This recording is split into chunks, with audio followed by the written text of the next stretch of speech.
Meus amados irmãos, a paz do Senhor a todos. Eu quero louvar a Deus por essa oportunidade de mais uma vez estarmos aqui, para mais uma vez falarmos e ensinarmos a palavra do Senhor através de mais uma lição da Escola Bíblica Dominical.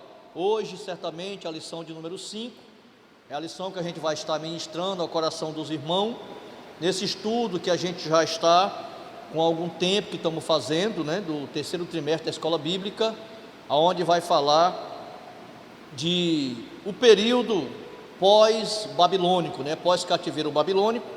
E eu quero louvar a Deus pela vida da superintendência da Escola Bíblica, dos professores, dos alunos, que têm se interessado, mesmo nesse distanciamento, têm se interessado em continuar aprendendo da palavra do Senhor. Então nós queremos nessa manhã estar orando aqui ao Senhor, pedindo a Deus que venha nos abençoar, abrir a nossa mente, nos fazer lembrar de tudo quanto temos estudado, para que possamos passar para os irmãos o ensino da palavra do Senhor. A irmã Francilene está conosco aqui, mas ela prefere ficar no cantinho dela ali, então a gente vai estar aqui orando e tendo o apoio da superintendência da Escola Bíblica Dominical, amém? Então vamos orar e vamos agradecer a Deus. Senhor nosso Deus, Pai Celestial, nós queremos ser gratos a Ti, Pai, por mais uma vez, por mais uma oportunidade que o Senhor tem nos dado, de estarmos, meu Senhor, na Tua casa, de estarmos na Tua presença. E mais uma vez, Senhor, aprendemos um pouco mais da Tua palavra. Certamente que nessa manhã, meu Senhor, nós sairemos daqui mais sábio da Tua palavra, meu Senhor, pois o Teu Espírito certamente tem algo a nos transmitir aos nossos corações. Abençoa os alunos que estão em casa, conosco, ligados, acompanhando as lições da Escola Bíblica, que tragam uma bênção especial para a direção desse trabalho, a tendência da escola, os professores, meu Senhor, e todos que fazem parte desse trabalho. Que o Senhor continue nos abençoando, pois assim é o que eu te peço e por fé te agradeço, em o nome do Senhor Jesus. Amém. Meus amados irmãos, estamos nessa manhã diante de mais uma aula da Escola Bíblica Dominical. Os irmãos que têm acompanhado conosco as aulas, é muito importante que os irmãos estejam acompanhando as aulas. Se você está chegando hoje para começar a ver as aulas da EBD, é importante que os irmãos continuem e não perdam nenhuma aula, porque como se trata de história, os livros que estamos estudando são livros históricos, são classificados na Bíblia como livros históricos, então é importante que os irmãos acompanhem, porque dá seguimento, A gente estuda uma aula, estudamos no último domingo, a aula de número 4, e hoje vamos estudar a aula de número 5. Então no domingo passado nós aprendemos que a obra ela parou, na gestão ali de Neemias, a obra não foi concluída, ela parou, teve uma parada. Eu até indaguei os irmãos, se eu perguntasse, alguém saberia me responder quantos anos a obra ficou parada, para poder recomeçar, Para poder recomeçar. Eu acredito que os irmãos que estudaram a lição, que estudaram os textos, deve já ter descoberto quantos anos passou para que essa obra voltasse de novo a ser iniciada e por quem ela foi iniciada. Isso é muito importante para clarear a nossa mente e nos trazer o esclarecimento da palavra de Deus. Então hoje, a lição de hoje vai falar sobre Zorobabel recomeça a construção do templo. Aquele que parou, aquele que parou domingo passado, ele vai ter um recomeço. Então hoje nós vamos falar um pouquinho sobre como foi esse recomeço, e através de quem, que motivação foi dada para que Zorobabel viesse se despertar, se levantar e começar a reconstrução do templo.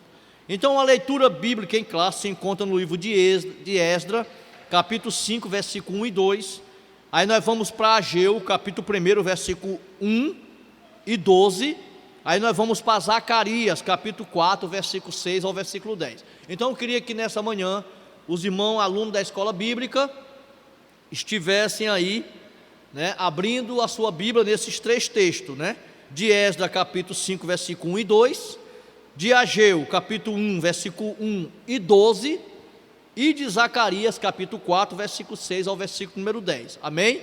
Então os irmãos, acredito que tenha professores também da EBD aí, vendo a aula, então os irmãos abram as suas Bíblias, melhor dizendo, nos textos, Diz assim, Esdras capítulo 5, versículo de número 1. Ageu, profeta, e Zacarias, filho de Ido, profetizaram aos judeus que estavam em Judá, em Jerusalém, em nome de Deus, do Deus de Israel, lhe profetizaram. Então se levantaram Zorobabel, filho de Saltiel, e Josué, ou Josué, em outra tradução, filho de Josadaque, e começaram a edificar a casa de Deus, que está em Jerusalém, e com eles os profetas de Deus, os que os ajuntavam, né? No ano segundo do rei Dario, no sexto mês, no primeiro dia do mês, veio a palavra do Senhor por intermédio do profeta Ageu a Zorobabel, filho de Saltiel, príncipe de Judá, e a Josué, ou Josuã, né, filho de Josadaque, o sumo sacerdote, dizendo: Então ouviu Zorobabel, filho de Saltiel, e Josué, filho de Josadaque, sumo sacerdote, todo o resto do povo, a voz do Senhor, seu Deus, e as palavras do profeta Ageu, como o Senhor, seu Deus, tinha enviado. E temeu o povo diante do Senhor. E respondeu e me falou, dizendo: Esta é a palavra do Senhor a Zorobabel, dizendo: Não por força nem por violência, não por força nem por violência, mas pelo o meu espírito, diz o Senhor dos Exércitos. Quem és tu, ó monte grande? Diante de Zorobabel será uma planície, uma campina, melhor dizendo, porque ele trará a primeira pedra com aclamação, graças a ela. E a palavra do Senhor veio de novo a mim, dizendo: As mãos de Zorobabel têm fundado esta casa, também as suas mãos a acabarão, para que saibais que o Senhor dos Exércitos me enviou a vós. Porque quem despreza o dia das coisas pequenas, pois esse se alargará, vendo o prumo da mão de Zorobabel. São os 7 olhos do Senhor que descorrem por toda a terra, Amém, meus amados irmãos? Então essa foi a palavra que veio através dos profetas para que se iniciasse ali, digamos, um despertamento que haveria de agora acontecer, para que o trabalho do Senhor, a reconstrução do templo, a reconstrução de Judá, a reconstrução de Jerusalém agora viesse a recomeçar, para que assim viesse culminar na sua conclusão, né? Então a introdução de hoje vai falar desta maneira, que já estamos entrando aqui no contexto da nossa aula de hoje. Nesta lição estudaremos como Deus, depois de a construção do templo ficar parada por 15 anos, enviou socorro através do ministério de 2 profetas, Ageu e Zacarias, né? Então os irmãos agora aí já descobriram que a parada que houve, teve um período muito longo, passou 15 anos para que voltasse de novo a recomeçar a construção do templo. Lembremos que a construção do templo, ela parou no reinado de Artaxerxes, amém, meus irmãos? E ela só recomeçou já no reinado de Dario, ou Dário, né? Depende da forma que você pronunciar. Então, houve um período muito longo, de 15 anos, para que Deus viesse outra vez trazer uma motivação para que tanto o líder político da época de Judá, do povo de Israel, que era Zorobabel, como o líder religioso, que era Josué, filho de Josadaque, que era o sumo sacerdote. Então havia ali um líder político, que era o governador, porque a função de Zorobabel era governador de Judá, e um líder religioso, que era Josué, filho de Josadaque. Mas como isso se deu?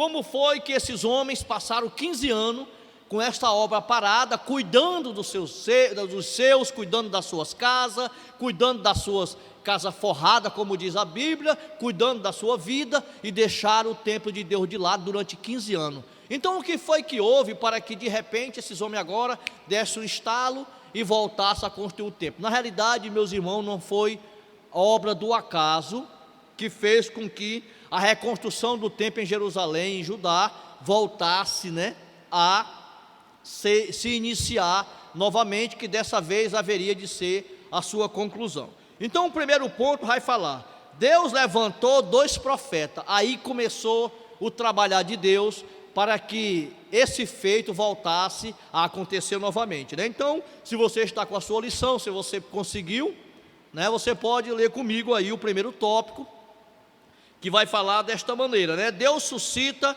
os profetas Ageu e Zacarias, Então, o subtópico 1 vai dizer: Deus levantou 2 profetas. Então, leia comigo.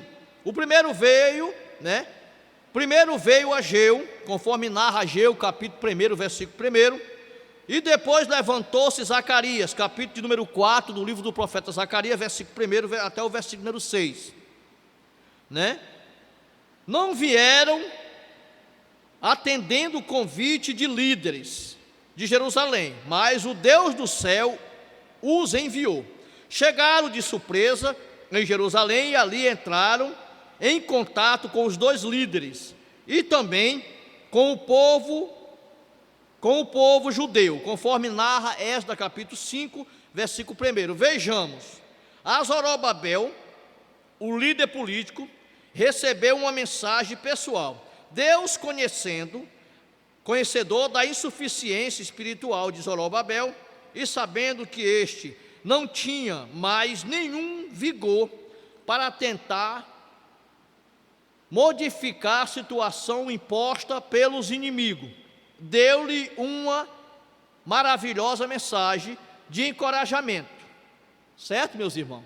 Deus sabia que Zorobabel estava sem motivação nenhuma, ele já não tinha uma espiritualidade alta. É importante que os irmãos tenham conhecimento disso, porque, meus irmãos, quando a gente não tem um nível espiritual bem alto, ou seja, na média que Deus quer, pelo menos que a gente tenha, fica difícil a gente vencer a dificuldade. A gente começa uma obra, Isso acontece comigo, acontece com você que está aprendendo nessa manhã. A gente começa uma obra, recebe uma obra para fazer, o pastor nos chama, entrega nas mãos da gente uma obra, e quando o primeiro obstáculo aparece, a gente já vai voltando para entregar a obra. A gente já vai lá dizendo: olha, para mim não dá, porque tem essa dificuldade, então fica difícil. E o que é isso? Isso é o desânimo que acontece por falta de espiritualidade. A obra de Deus só se dá para fazer por alguém que tem espiritualidade, principalmente se essa obra for de cunho espiritual. Amém, meus irmãos? E qual é a obra de cunho espiritual?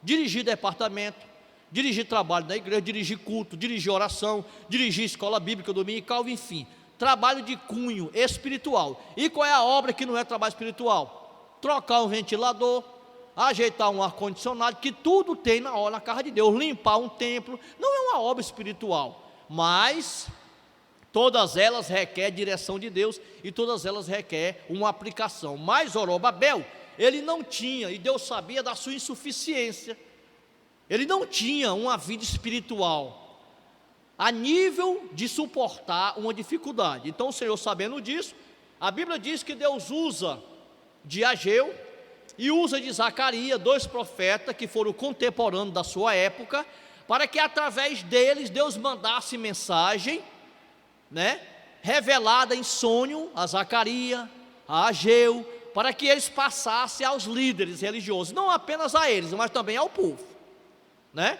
Então, começando por Zorobabel, a Bíblia diz que o Senhor dá a ele uma mensagem através do profeta Zacarias, e foi numa visão, Continuamos a leitura. A mensagem segue, a mensagem de Deus, melhor dizendo, veio sobre a forma de uma visão que Zacarias havia recebido. Deus lhe mostra um castiçal com 7 lâmpadas, símbolo da obra de Deus. Ponto. O castiçal ele simboliza igreja, como está escrito lá no livro do Apocalipse, simboliza a igreja. Lá o castiçal simbolizava a igreja, né? Os irmãos lembra? E as estrelas simbolizava os dirigentes, os anjos da igreja. Então o castiçal simboliza a igreja e simboliza também a obra, porque a igreja é a obra de Deus, né? O óleo que as lâmpadas precisavam tinha que fluir através de de canos, né, melhor dizendo, ligados a um vaso de azeite que ficava acima. O vaso de azeite, por sua vez, estava em contato com as duas oliveiras. E quem eram as oliveiras? Os irmãos sabem que quando nós falamos de oliveiras, nós falamos de algo que provém azeite. E se nós estamos falando de algo que provém azeite, estamos falando de algo que representa a presença de Deus.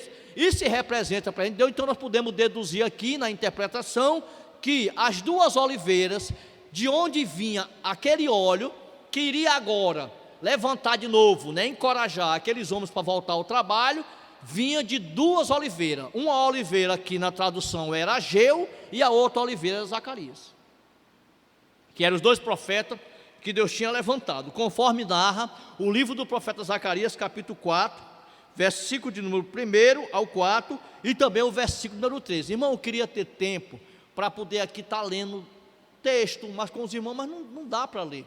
O tempo é muito resumido, né? A gente dá uma aula aqui para vocês, basicamente com a metade do tempo, ou menos da metade do tempo que a gente costuma dar numa aula presencial. Então, era esses as duas oliveiras, que Deus agora estava levantando, representando as oliveiras, da onde vinha o azeite, da onde vinha a presença de Deus, para motivar aquele trabalho que estava parado, e aqueles líderes viessem se levantar. Então perceba que a primeira mensagem que Deus traz, através de uma visão ao profeta Zacarias, ele traz para Zorobabel, amém? Zorobabel, e dizia, o recado de Deus para Zorobabel o recado de Deus para Zorobabel foi, melhor dizendo, não por força nem por violência, mas pelo meu espírito, diz o Senhor dos Exércitos. As dificuldades que pareciam montes grandes diante de Zorobabel, seria como campinas, como planícies, né? Deus ainda garantiu a Zorobabel que as mãos dele acabariam a construção do templo. Isso está escrito no livro do profeta Zacarias, capítulo número 4, versículo número 9. Amém, meus irmãos? Deus estava ali garantindo que a dificuldade que para Zorobabel foi tão grande, depois que os samaritanos se levantaram, depois que veio a ordem do rei da época, que era Artaxerxes, para que parasse a obra, com medo de perder renda, né, de receber os tributos, que o povo judeu haveria de ainda pagar para o Império Medo-Persa.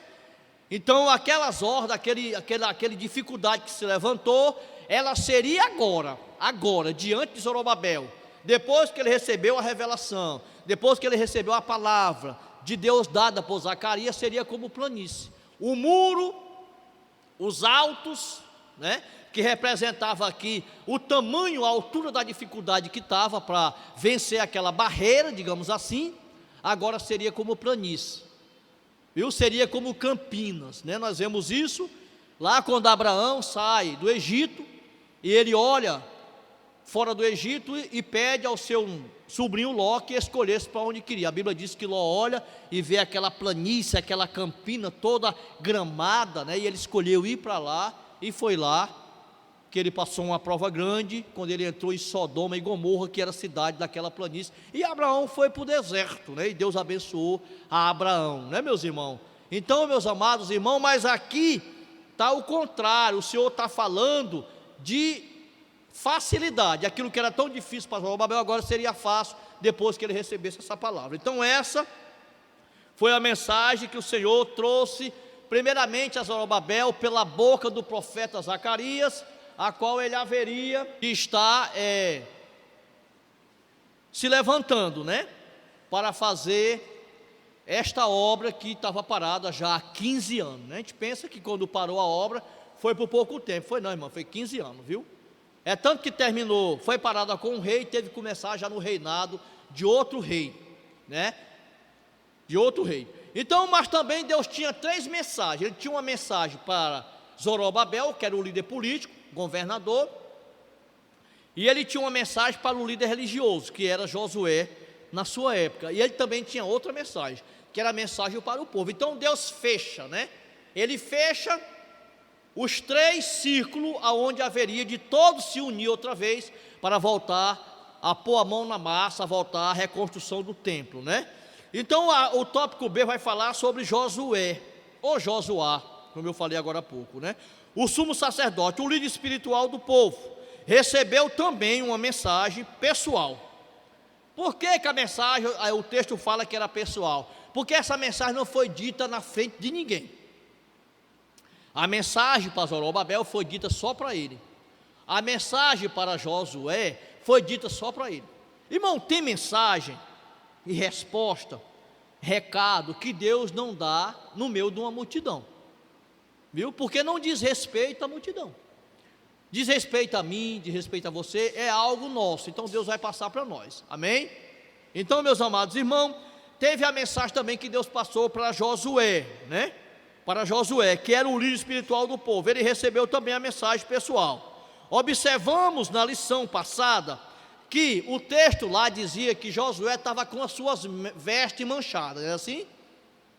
Ele manchou as suas vestes, não tinha força para voltar à construção do templo. Então, para que essa construção, ela retornar, só tinha um jeito, era uma intervenção divina, e foi isso que aconteceu.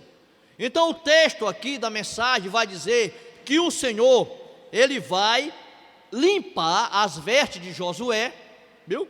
Vai limpar, vai apagar a sua iniquidade, olhe para o texto aí, vai apagar a sua iniquidade, né? Vai vestir ele com novas vestes, limpa, para que ele ganhasse respeito, respaldo, para começar a reconstrução do templo. Amém, meus irmãos? Então diz, a mensagem de Deus para ele foi perdão, de restauração.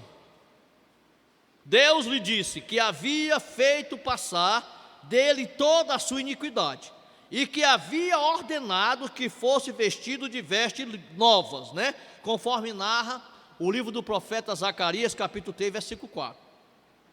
Que se pusesse sobre a sua cabeça uma mitra limpa. Agora ele, como sacerdote, haveria de usar uma mitra, mas uma mitra limpa, não uma mitra manchada, que ele tinha sido manchado, né? E essa mitra limpa era um adorno que dava autoridade ao sacerdote. Ele ia ter respeito agora para chamar o povo, para dizer, olha, Deus falou comigo isso, e a ordem é voltar à reconstrução do templo. Amém, meus irmãos? Então teve a mensagem de Deus para Zorobabel, a mensagem de Deus para Josué, o sacerdote, e também a mensagem de Deus para o povo. Deus também tinha uma mensagem através do profeta para o povo, só que a mensagem de Deus para o povo, ela não veio através de Zacarias, ela veio através de Ageu. A mensagem veio através de Ageu, amém? O povo recebeu também uma mensagem de Deus. O profeta Ageu mostrou ao povo que os prejuízos materiais que havia sofrido era a consequência da omissão frente ao dever que tinham na casa do Senhor. Lembra que o Senhor falou que eles estavam recebendo salário, estavam plantando, não estavam colhendo, estavam comendo, não estavam se partando, estavam bebendo, estavam continuando com sede, e eles o salário deles colocavam no saquel furado. Então o prejuízo que eles tiveram na lavoura, tudo que o Deus trouxe a ele como prejuízo, era a consequência dele estar negligenciando a casa do Senhor. Então, meus amados irmãos, isso aqui traz para nós um aprendizado maravilhoso. O que, pastor? Nós não devemos negligenciar a obra de Deus. Nunca coloque a sua vida na frente das coisas de Deus. Nunca coloque a sua obra, as suas coisas pessoal, particular, na frente da obra de Deus. Deus vai dar sempre condição para você ser próspero, para você viver bem, para você conseguir seus objetivos, sem você precisar colocar na frente da obra de Deus. Apenas haja e trabalhe por fé, e Deus vai lhe abençoar. Então era isso que tinha acontecido. O povo Eles tinham colocado as suas coisas na frente da obra de Deus, deixaram a casa de Deus parada e começaram a viver a sua vida e cuidar das suas coisas. Então agora Deus levanta Ageu para que Ageu viesse falar a eles: olha, está acontecendo isso com vocês não têm de que reclamar, está acontecendo porque vocês largaram a obra do Senhor. E isso não ficou no passado não, acontece comigo, acontece com meus irmãos que estão aí do outro lado vendo, acontece com todos que largarem a obra do Senhor. Só vai acarretar prejuízos materiais, viu, meus irmãos? E também espirituais, né? Então Ageu falou desse prejuízo, que sofre o homem que busca somente a sua prosperidade material e deixa a casa de Deus deserta. Amém? Então não é para ser dessa maneira. Primeiro é Deus, sempre foi e sempre será primeiro Deus, depois eu e depois você. Amém, meus irmãos?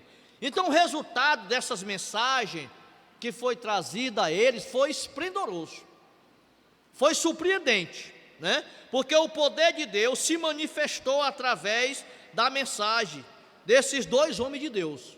O poder de Deus se manifestou. Zorobabel criou ânimo para trabalhar, viu? Josué, que estava também desmotivado, estava sem respeito, com as vestes manchadas, criou ânimo para levantar a espiritualidade do povo, e o povo recebeu, porque também estava motivado pela mensagem de Deus. Então, quando a gente dá crédito à mensagem, né, de Deus, a coisa anda, viu, irmão? A motivação maior para nós fazer a obra de Deus é ouvir a orientação do Senhor. Essa é a motivação maior. Quem quiser fazer por outra motivação, certamente não vai dar certo. Não vai dar certo, tem que ser pela vontade do Senhor, né? Então assim os dois líderes criaram coragem, e o povo também foi renovado pelo impacto da mensagem.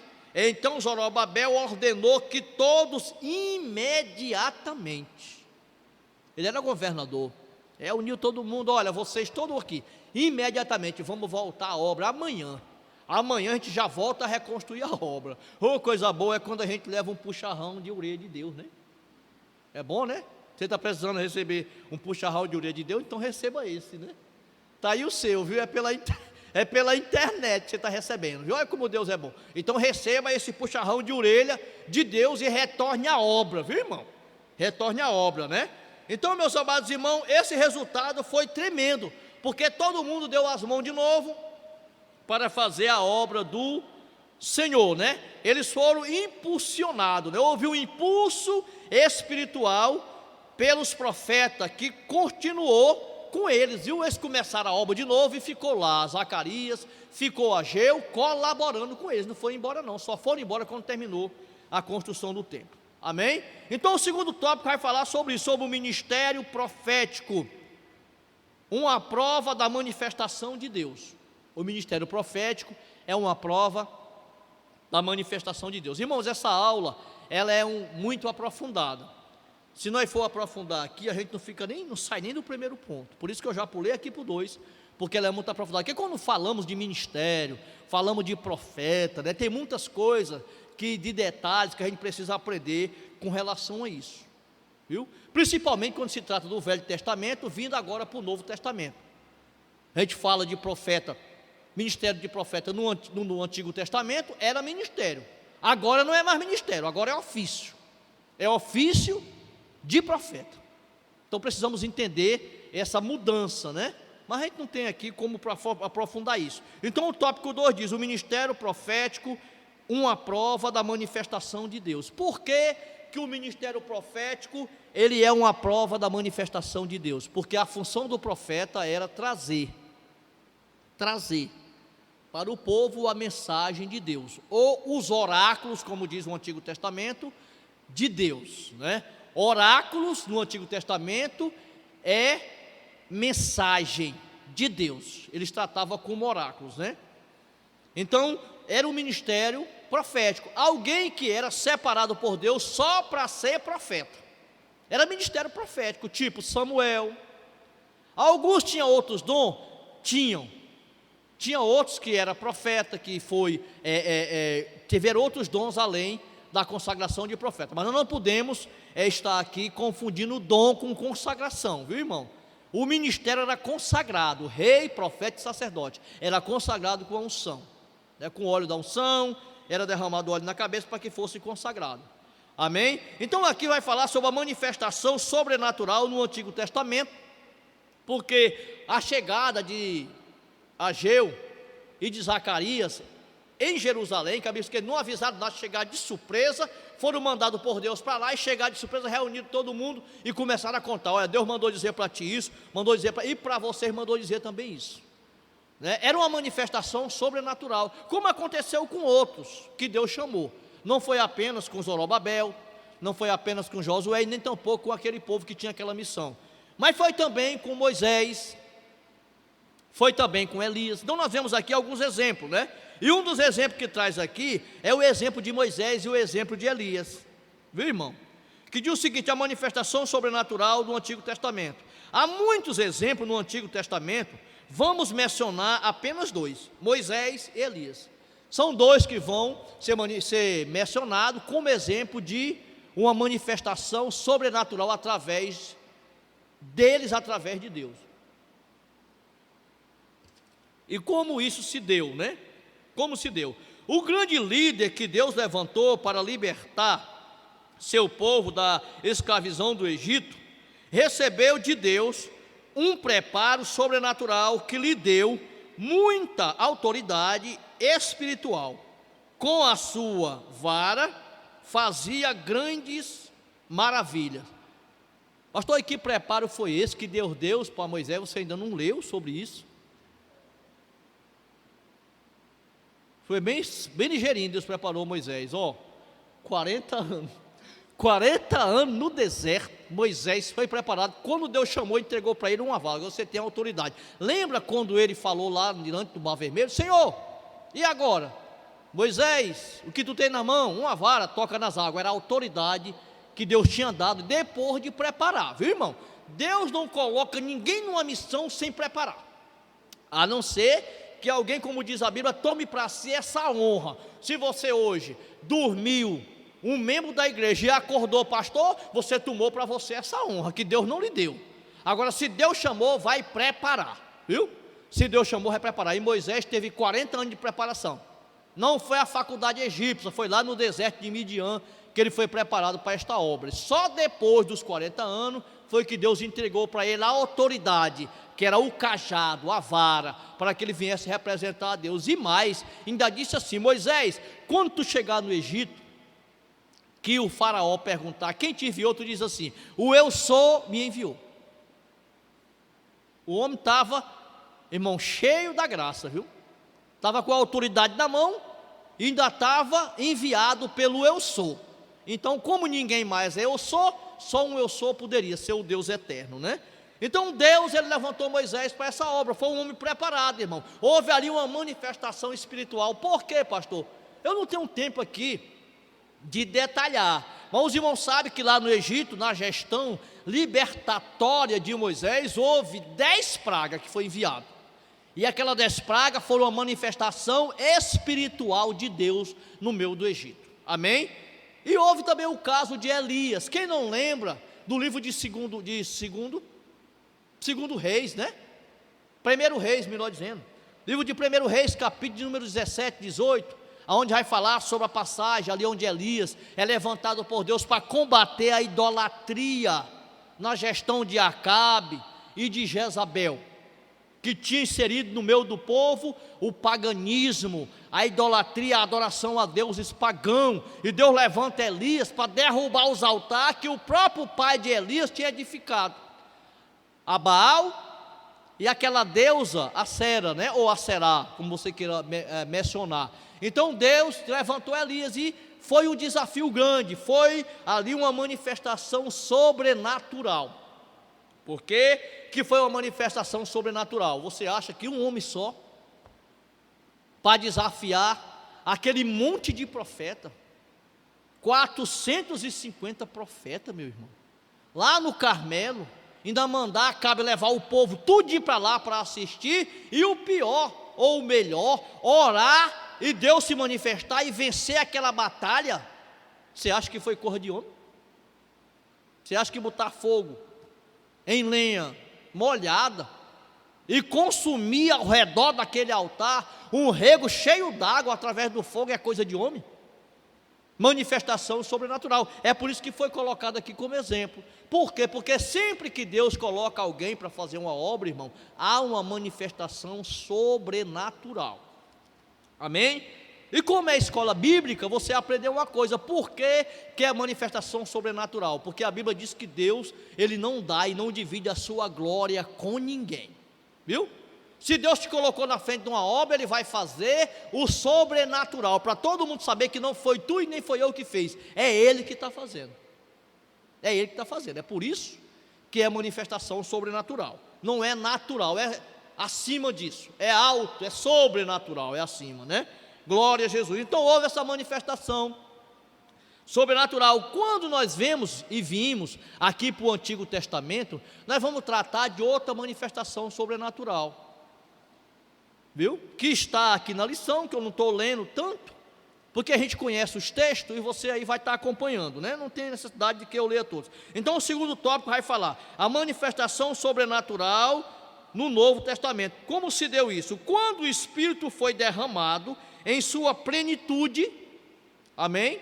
Começando lá em Atos dos Apóstolos, capítulo 2, a manifestação e o cumprimento da promessa de Jesus sobre a igreja, e também sobre a manifestação dos dons espirituais, conforme o apóstolo Paulo narra na primeira carta aos Coríntios, capítulo 12. Você lembra lá que Paulo fala pelo menos de 9 dons.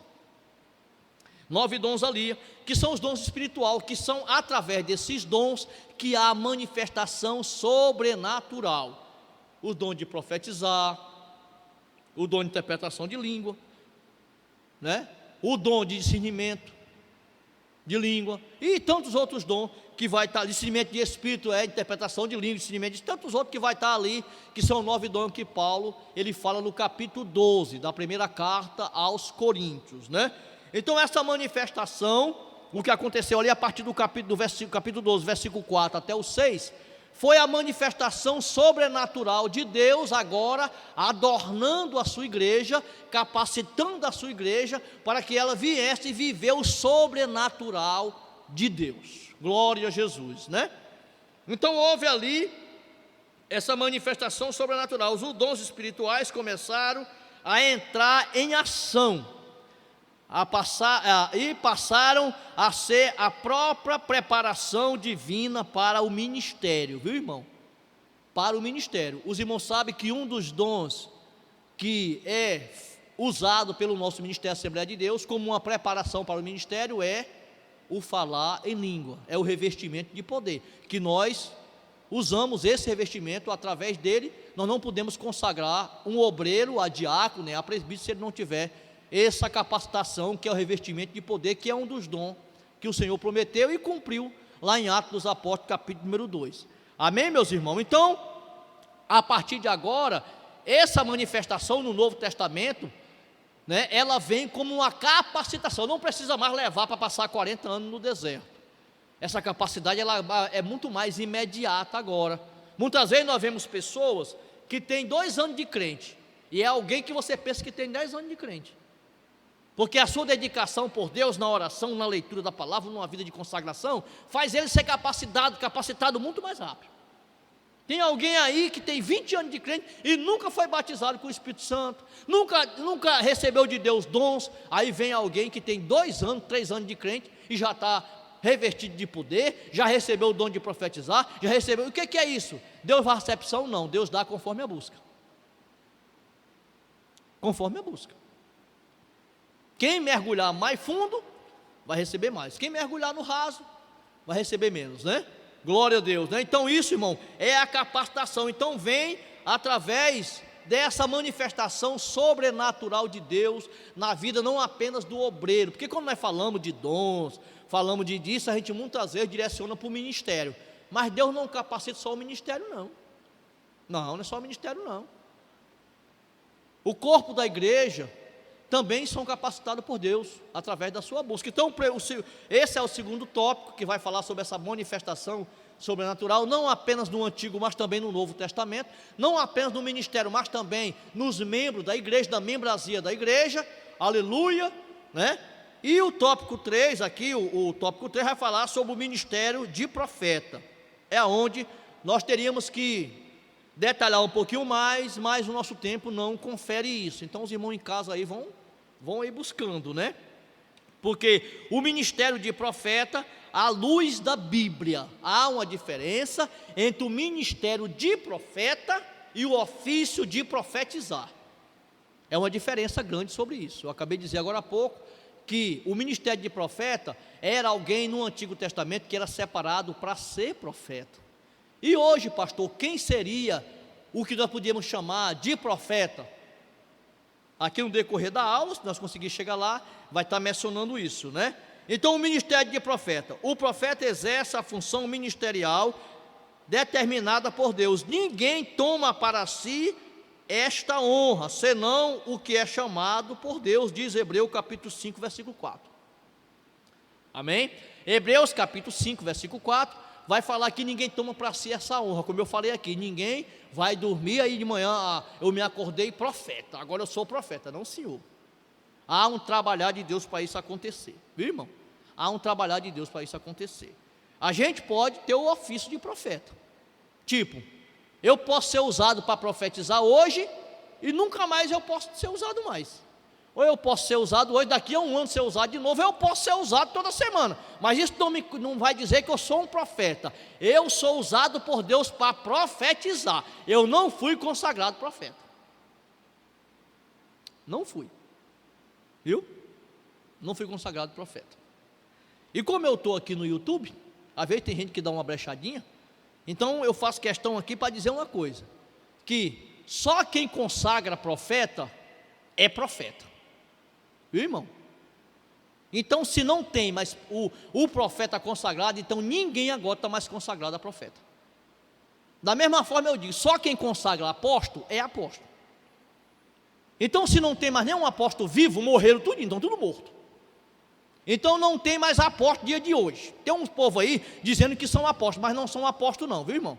Porque quem consagra apóstolo é apóstolo, a não ser que me mostre um apóstolo que ressuscitou para consagrar eles. Porque não tem um povo aí dizendo que é apóstolo? Apóstolo isso, apóstolo aquilo outro, não tem apóstolo mais não. Tem presbítero, diácono, pastor e evangelista. Apóstolo não tem mais não. O apóstolo ficou lá no colégio apostólico de Jesus e o último foi Paulo. Morreu, acabou em Paulo, viu irmão? Não tem mais não, tá bom? Tem mais não. Quem morreu por último foi João. E morreu de morte natural. Depois dele, consagrado por último foi Paulo, que foi o próprio Deus que consagrou. Depois João morre e acaba, não tem mais apóstolo hoje não. Viu? Então não cai nessa ilusão do apóstolo isso, apóstolo aquilo outro não. Não existe mais apóstolo do dia de hoje não. Disso está dito, acabou-se. Né? Glória a Deus. Então, meus amados irmãos, aqui vai falar sobre isso, né? O profeta, além de transmitir a mensagem de Deus para o povo, era consultado pelo povo acerca dos assuntos espirituais. Eles eram conselheiros, eles eram consultados. As pessoas diziam, olha, fulano, eu estou esperando uma resposta de Deus, Deus não falou nada para você, para mim não. Olha, eu queria que você me dissesse alguma coisa que Deus tivesse falado. Então alguns foram consultados. Ezequiel foi consultado, capítulo 20 de Ezequiel, versículo de número 2, né? Ele foi consultado. Ezequiel foi consultado. Os anciões vieram a Ezequiel para que esse fosse consultado. Ele consultasse, nós dizemos, o Senhor por eles, né?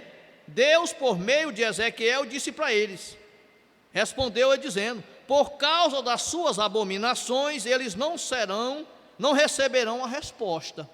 Viu, irmão? Tem muita gente pedindo resposta de Deus, mas como não anda como é para andar, aí Deus não responde. Viu? Para responder a resposta de Deus tem que estar no prumo, tem que andar direitinho. Se tiver, aí não recebe não, não está entendendo o que eu estou falando, né? Então aqueles anciãos foram procurar Ezequiel. Ezequiel, fala com Deus, porque o senhor é profeta para dizer, não, ele falou para você não vão receber não, porque vocês não estão andando como ele queria. Tem resposta para vocês não, viu? Então outros foram consultados, né? Samuel foi consultado, capítulo 9 de Samuel, versículo número 6 e 7, aonde ele foi consultado sobre as jumentas do pai de Saul, de Quis, pai de Saul, né? E os irmãos que conhecem o texto, viu lá qual foi a resposta que Samuel trouxe, né? para eles. Enfim, meus amados irmãos, alguns foram consultados. 1 Reis, capítulo número 14, versículo 2 e 3, também fala, tem um registro de uma consulta a respeito de uma pessoa doente, de um menino doente. A mulher de Jeroboão, ela foi consultar um profeta chamado Aías, e a Bíblia diz, lá em 1 Reis, capítulo 14, versículo 1 e 2, que Jeroboão mandou ela se disfarçar. Olha, tu se disfarça, né? Porque quando ele não te reconhecer, ele vai responder se te reconhecer. Irmão, ninguém engana profeta de Deus não, porque profeta de Deus, ele tem visão de Deus, e é Deus que revela, quem fala é Deus. Enganar profeta é perder tempo. Aí ela se vestiu, se adornou para aparecer outra pessoa. Aí quando ela foi chegando, o Espírito de Deus disse assim: olha, a mulher de Jeroboão está entrando aí. Eita, Jeová, está entrando aí, viu? Aí quando ela entrou, ele disse logo: e tu, fulano de tal, o que tu está fazendo? Eu conheci. Quando ele ouviu a zoada dos pés, ele falou dizendo: e tu, fulano de tal, que está entrando aí? E sabe qual foi a resposta que ele deu? Volta para a tua terra, e quando tu entrar na cidade, o menino vai morrer. O menino morrerá. Ou resposta ruim, né, irmão? Mas foi Deus que deu, e Deus não dá sua resposta boa não, viu? Às vezes a gente pensa, Deus dá sua resposta boa, mas não dá não. Eu queria ter tempo para ir, mas o relógio está mandando eu parar. Oh, glória a Jesus, né? Glórias a Deus. Então, meus amados irmãos, o ministério profético, né, de profeta, melhor dizendo, é uma consagração, que hoje a gente não tem mais essa consagração. Nós temos o ofício profético. Então hoje, quem são considerados profetas? São aqueles que são preparados para trazer a palavra, viu? Você sabe quem é que é considerado hoje os profetas? Os pastores, os pregadores, aqueles que Deus levantou para ser pregador, para trazer a palavra, que são os portadores da mensagem, dos oráculos de Deus. Esses ainda podem ser considerados como profeta, mas não consagrado. Mas o ofício de profeta, ou o ofício profético, muitas pessoas têm, e são usados para profetizar, para trazer resposta de Deus a algumas pessoas, né? Amém? Então eu espero que eu tenha aqui contribuído com os irmãos, já que eu não posso mais ir avante, né? Mas eu espero que tenha contribuído com os irmãos. Os irmãos, estude a lição, estude a aula, porque o nosso tempo aqui é pouco, a gente não tem como segurar muito tempo, transmitindo a aula, né? Online, gravando essas aulas para que os irmãos venham aprender mais do Senhor. Então aprenda com isso e vamos continuar a história. No próximo domingo nós teremos a lição de número 6, né? Então vai estudando, é uma sequência, né? É uma sequência. Você lembra quantos anos a obra passou parada para retornar? Está lembrando? Esqueceu, irmão? 15 anos, viu? 15 anos a obra parou, mas o Senhor não esqueceu, porque Ele não esquece daquilo que Ele promete. Glória a Jesus, né? Querido, nós vamos estar terminando a escola bíblica.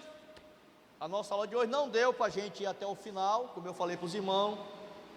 É histórico, é profundo, a gente não tem como detalhar tudo, né? Mas aquilo que a gente consegue passar para os irmãos, a gente procura não perder tempo com quase nada, para poder estar passando para os irmãos, amém? Então nós vamos chamar aqui um aluno da EBD, né? Ou o professor da EBD, desculpa, pai, rebaixei o homem. Professor da EBD, o irmão Anderson, ele vai estar aqui orando e concluindo a escola bíblica dominical. Que Deus abençoe os irmãos. Nós estamos apressados, acho que não dá tempo para trazer a bênção apostólica não, dá gravar, dá, o nosso irmão aqui diz que dá, então os irmãos vão lá e depois o pastor impleta a bênção apostólica.